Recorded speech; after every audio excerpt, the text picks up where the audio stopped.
आज मंत्रिपरिषद ने 22 एजेंडों पर निर्णय हुआ है। सबसे महत्वपूर्ण निर्णय यह है कि राज्य सरकार ने 4 शहरों में मेट्रो रेल के परिचालन का निर्णय लिया है। इसकी सैद्धांतिक सहमति मंत्रिपरिषद ने दी है।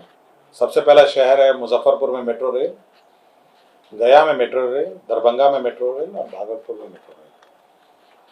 तो इसकी फीजिबिलिटी पहले स्टडी की जाएगी, उसके बाद डीपीआर बनाया जाएगा और उसके बाद इस पर इन 4 शहरों में मेट्रो रेल परिचालन का कार्रवाई आरंभ किया जाएगा। तो 4 शहर हैं, 4 महत्वपूर्ण शहर, मुजफ्फरपुर, गया, दरभंगा और भागलपुर।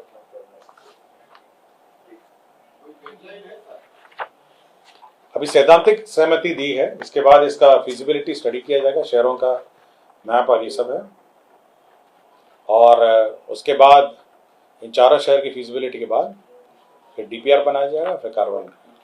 और इन शहरों में मेट्रो की जो राशि है उसमें सामान्यतः 20% होता है केंद्र का, 20% होता है राज्य सरकार का, और 60% जो फाइनेंशियल इंस्टीट्यूशन है उनका होता है। तो ये शेयरिंग पैटर्न भी रहता है इन शहरों में 20-20-60। तो यही व्यवस्था रहती है। और इन 4 शहर है मुजफ्फरपुर, गया, दरभंगा, भागलपुर। दूसरा ये खेल, आपको याद होगा खेल विभाग सरकार ने नया बनाया था और ये उद्देश्य था कि राज्य में खेल को प्रोत्साहन मिले और राज्य में जो खेल है उस पर विशेष ध्यान दिया गया। और माननीय मुख्यमंत्री जी की पहले भी घोषणा थी कि प्रत्येक पंचायत में खेल का मैदान हो।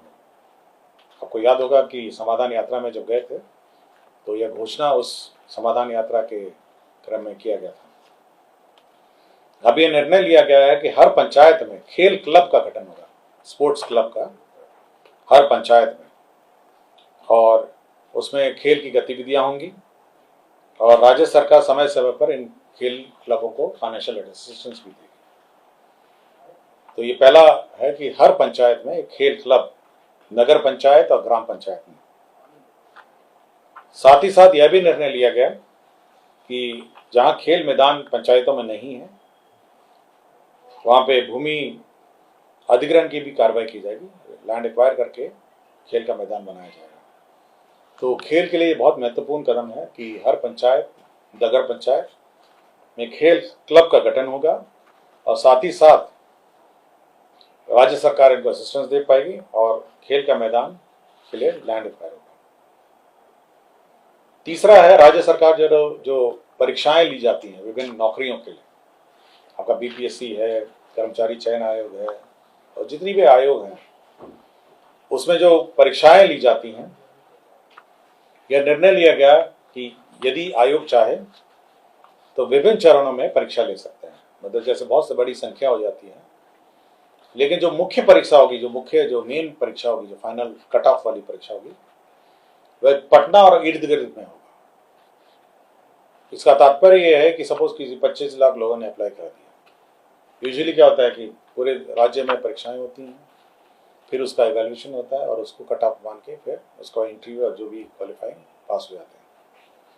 राज्य सरकार ने कहा है कि जहाँ पे इतनी बड़ी संख्या में लोग रहते हैं तो पहले स्क्रीनिंग एग्जाम लिया जाए, प्रिलिमिनरी एग्जाम, उसका बाद मेंस एग्जाम जो यूजुअली है वो पटना के इर्द गिर्द लिया जाए।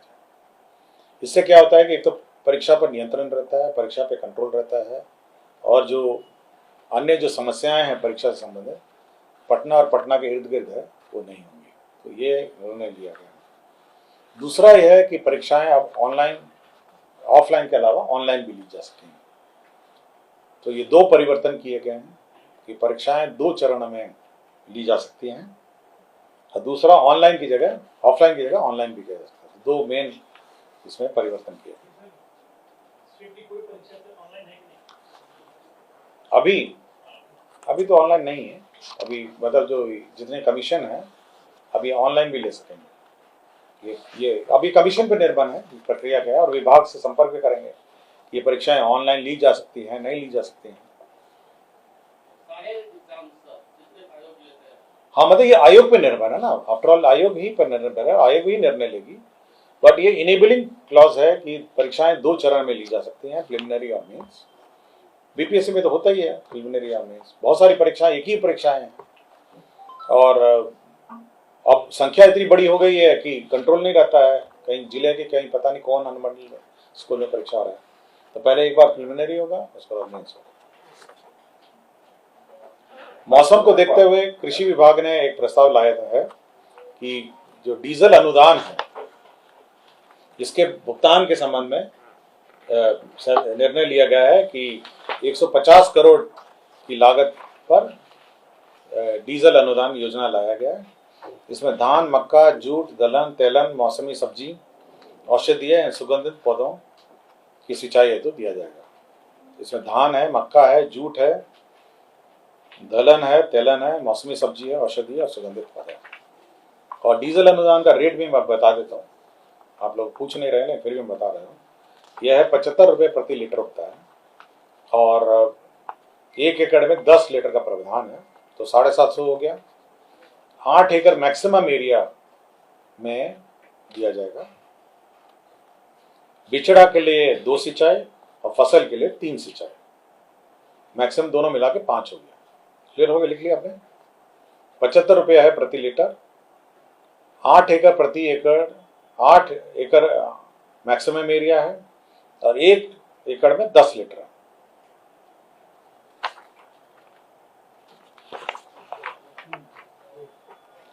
राज्य सरकार ने यह गरीबों के लिए 7 निश्चित 2 योजना के अंतर्गत बहुमंजिली आवासन योजना स्वीकृत बनाने का निर्णय लिया है और वर्तमान में बिहार राज्य आवास बोर्ड की भूमि पर पीपीपी मोड, जन निजी भागीदारी पीपीपी मोड में 750 परिवारों के लिए 5 एकड़ भूमि चिन्हित ये जो हाउसिंग बोर्ड की जमीन है उसमें पीपीपी मोड में बनाया जाएगा, जिसमें एक डेवलपर आइडेंटिफाई होगा, वो गरीबों के लिए आवास बनाएगा और कुछ जमीन पर वे अपने आवास बनाएंगे डेवलपर। तो ये पीपीपी मोड पे है और ये सभी कार्रवाई आईडीए के सहमति से, जो भी बिडिंग होगी, जो भी एजेंसी का चयन होगा, ये सब आईडीए के सहमति से होगा।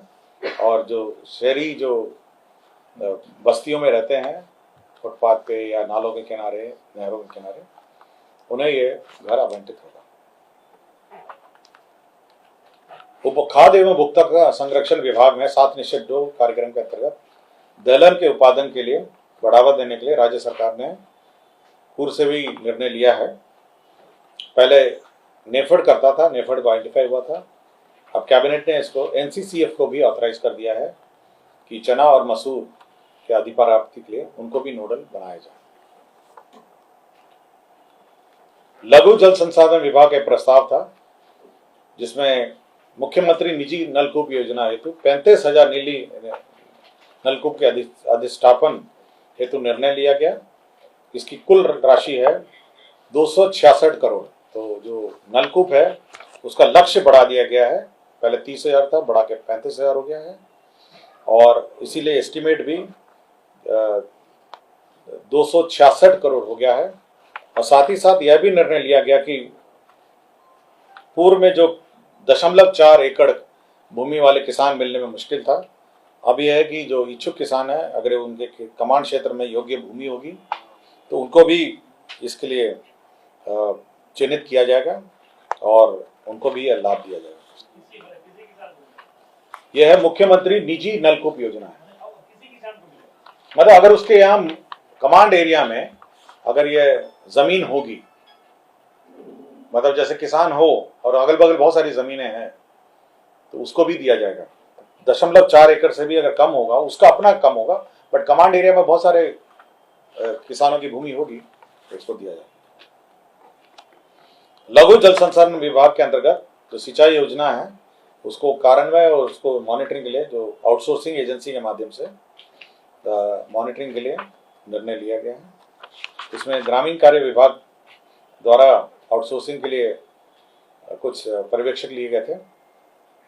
उसी तर्ज पर अब लघु जल संसाधन विभाग भी इंजीनियर्स और सुपरवाइजर्स लेगा।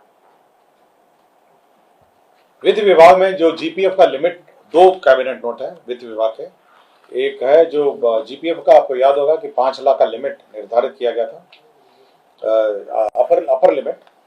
अब यह है कि अगर 22-23 में किसी ने, क्योंकि ये निर्णय दिसंबर 22-23 में हुआ था, अगर 22-23 में 5 लाख से ऊपर किसी ने जमा कर दिया है तो उसको भी सूद की राशि दी जाएगी 5 लाख से ऊपर की। लेकिन 23-24 में अगर किसी ने इस रूल को वायलेट करके 5 लाख से ऊपर अगर जमा कर दिया है तो वो राशि जो है, जो इतना राशि 5 लाख से ऊपर है, उसको वापस बिना सूद के कर दी जाएगी।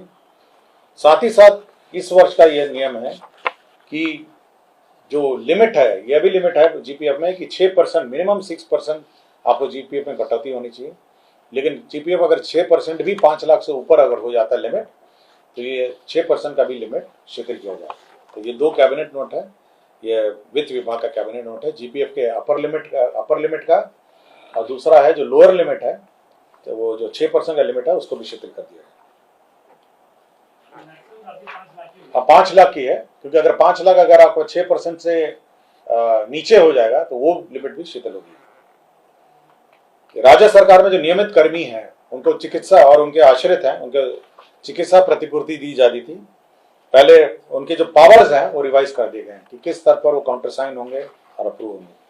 तो 1 लाख तक सिविल सर्जन को दिया गया है, 1 लाख से 5 लाख, 1 लाख से 10 लाख तक जो प्रशासनिक विभाग उसको है, और 10 लाख से ऊपर है जो है आपका ये वित्त विभाग है। तो ये पावर्स चेंज हो गए, पहले 50,000 था लोएस्ट सिविल सर्जन का, उसको 1 लाख हो गया, 1 लाख से 10,000 है, 10 लाख हो गया ये प्रशासनिक विभाग, और 10 लाख से ऊपर हो गया है वित्त विभाग।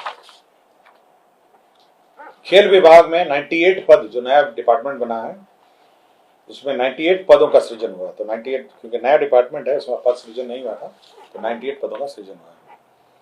बिहार उच्च न्यायिक सेवा में 140 पद हैं। ये पूर्व में ये 140 वो टेम्परेरी पद थे, बार बार एक्सटेंड होते थे। ये एडीजी स्तर के हैं और अन्य सब पद हैं, एडिशनल डिस्ट्रिक्ट जज के और सेशन जज के हैं। तो ये 140 पद जो हैं ये परमानेंटली अब गठन हो गए। बिहार वाहन चालक भर्ती एवं सेवा शर्त संशोधन नियमावली 2024 स्वीकृत हुआ है। इसे बेसिकली यह है कि जो आपका कंफर्मेशन है उसके प्रावधान में संशोधन हुआ है। यदि नियुक्ति के 1 वर्ष बाद ये आपका कंफर्मेशन होगा, अगर 1 साल में भी आपका संतोषजनक नहीं होगा तो 1 वर्ष और बढ़ाया जाएगा, और अगर उसके बाद संतोषजनक नहीं रहा तो सेवा समाप्त कर दिया जाएगा। बिहार व्यवहार न्यायालय अधिकारी कर्मचारी नियुक्ति प्रोन्नति स्थानांतरण सेवा शर्त नियमावली है। ये जो आपके सिविल कोर्ट्स हैं उसका जो सर्विस रूल्स हैं ऑन अपॉइंटमेंट, प्रमोशन एंड ये ट्रांसफर का, ये इसके बारे में हुआ है निर्णय।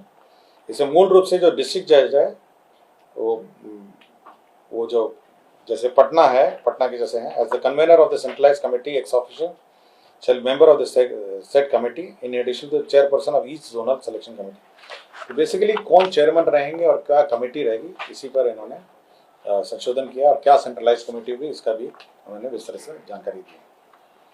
साइंस एंड टेक्नोलॉजी में जो राजकीय पॉलिटेक्निक संस्थाएं हैं 46, उसमें कंप्यूटर है, मशीन है, उपस्कर है इत्यादि के लिए 80 करोड़ का जो योजना है उससे सैंक्शन हुआ है।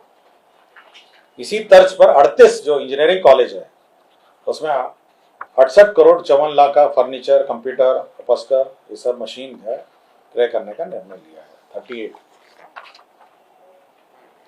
श्रम संसाधन विभाग में 285 पद हैं, जिसमें निम्न वर्गीय लिपिक हैं और उच्च वर्गीय लिपिक हैं। केवल इनका कार्यालय क्या होगा, मतलब इंटर कार्यालय इनका पद सृजन अमेंड किया गया। ये मुजफ्फरपुर थर्मल पावर, ये ऊर्जा विभाग का प्रस्ताव था। मुजफ्फरपुर थर्मल पावर में जो रिटायर्ड कर्मचारी हैं, जो एनटीपीसी में मुजफ्फर थर्मल पावर में के जो कर्मी हैं, तो रिटायर्ड कर्मी आपके एनटीपीसी में उन्होंने योगदान दिया है, तो उन्हीं के पेंशन लायबिलिटी भुगतान हेतु ट्रस्ट का गठन किया जाना था। इसमें जो वित्तीय बोर्ड का जो एग्जिस्टिंग ट्रस्ट है उसी के माध्यम से ये रिटायर ड्यूज दिया जाएगा, यही निर्णय लिया गया। ये अधिप्राप्ति का था, जो आपका खरीफ और रबी का अधिप्राप्ति है। इसमें 12,000 करोड़ का ऋण लिया जाना है। इसमें गवर्नमेंट गारंटी राज्य सरकार ने दिया है। ये विभिन्न बैंक से लिया जाएगा। ये 12,000 करोड़ का ऋण है।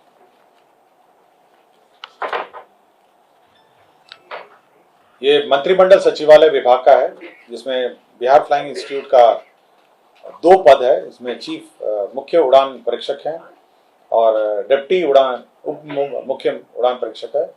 ये चीफ फ्लाइंग इंस्ट्रक्टर है और डिप्टी फ्लाइंग इंस्ट्रक्टर है। तो चीफ फ्लाइंग इंस्ट्रक्टर को 5,50,000 रुपये दिया जाएगा महीने का मानदेय, और डिप्टी फ्लाइंग इंस्ट्रक्टर को 4 लाख दिया जाएगा। और ये जो इनके जो क्वालिफिकेशन है वो DGCA के मापदंड अनुसार होते हैं, और ये 2 बहुत महत्वपूर्ण पद होते हैं फ्लाइंग इंस्टीट्यूट।